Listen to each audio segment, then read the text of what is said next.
Hi guys, welcome back to my organic farm. Today I'll be showing you guys how to grow bell pepper. So let's just look at a plant that I've been growing for about 4 months now.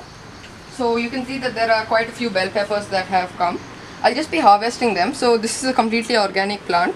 I've been growing it using coco pit and the vermicompost that I showed you in the last video. So let's just harvest the bell pepper and show you the fruit.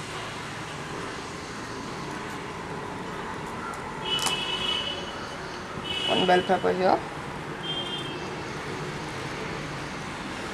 They have a smell that's similar to that of the chili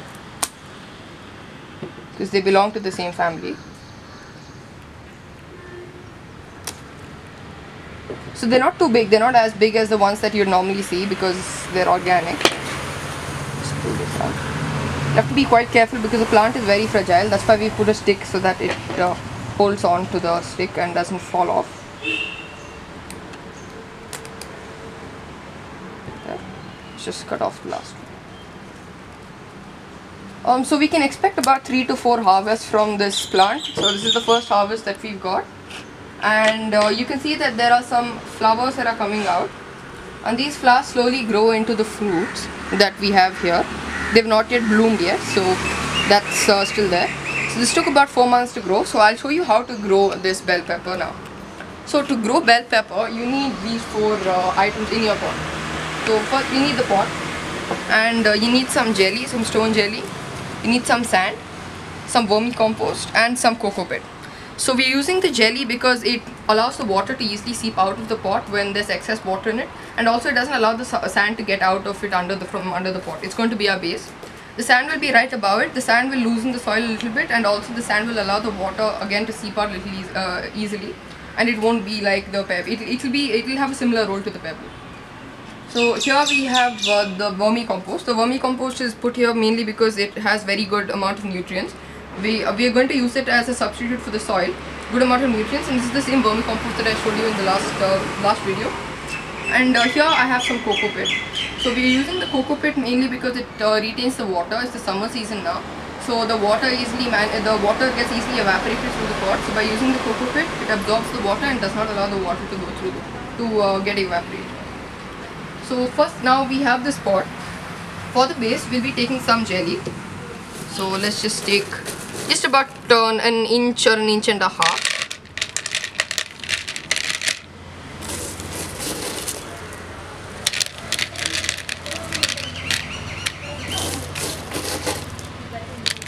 Form a good base, covering the whole.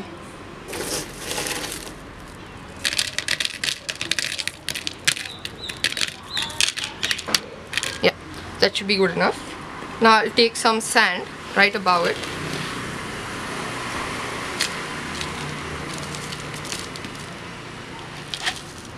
Just cover the pebbles up. Yeah, so now we have the layer of sand done. Now we need to mix both of these together in a 1:1 ratio mixture. So let's just put it into this pot. Just taking some vermicompost.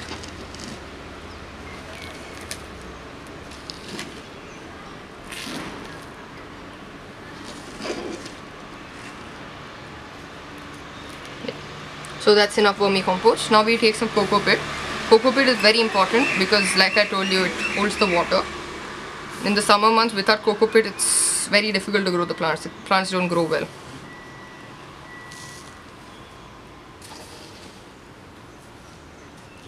Yeah.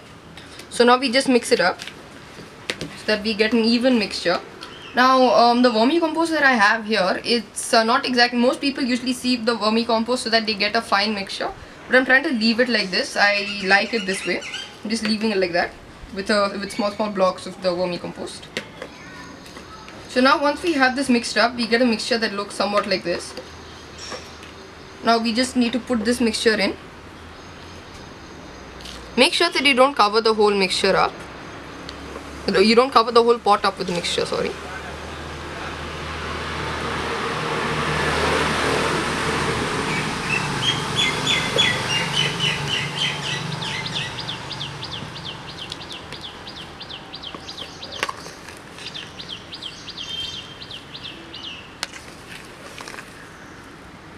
little more.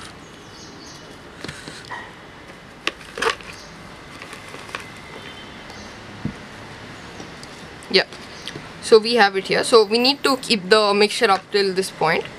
Now I'll be taking some of the capsicum seeds that the bell pepper seeds that I have here. Just be taking 3 of them. I'll be putting them in a triangle so that they have good spacing between them. Maybe just one more. Yeah, so we need to keep equal spacing between them, because once they grow into saplings, it's a pretty small pot. We will be transplanting them, but till then they'll need some space.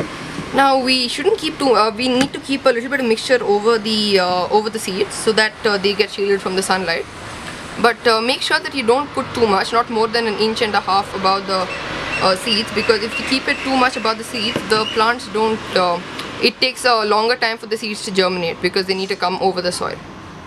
So now we'll just pat it down, just even it out.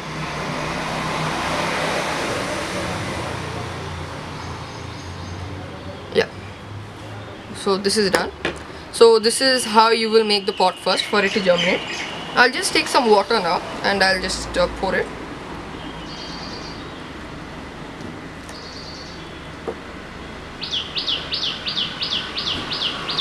Don't pour with too much of force, otherwise the seeds may get washed out.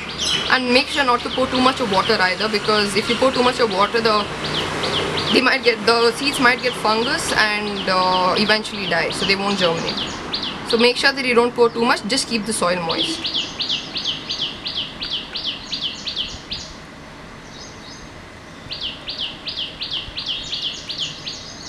Yeah. So that should. Okay, so this is basically done. It will take about a month or so before it looks like this. This plant is about a month old. It's been a month since I started growing it. You need to start putting the wooden kind of a plank, a small plank, because the plants need the bell pepper needs a bit of support for it to grow, because it's not a very sturdy plant. Yeah, so it's a pretty simple way for growing this plant. It doesn't take too much of effort. You can just grow it in your balcony or even in your garden. But I'm putting them in the pots right now because it's summer. So I hope you try out this method of growing bell peppers, and I hope you like my video. Thank you.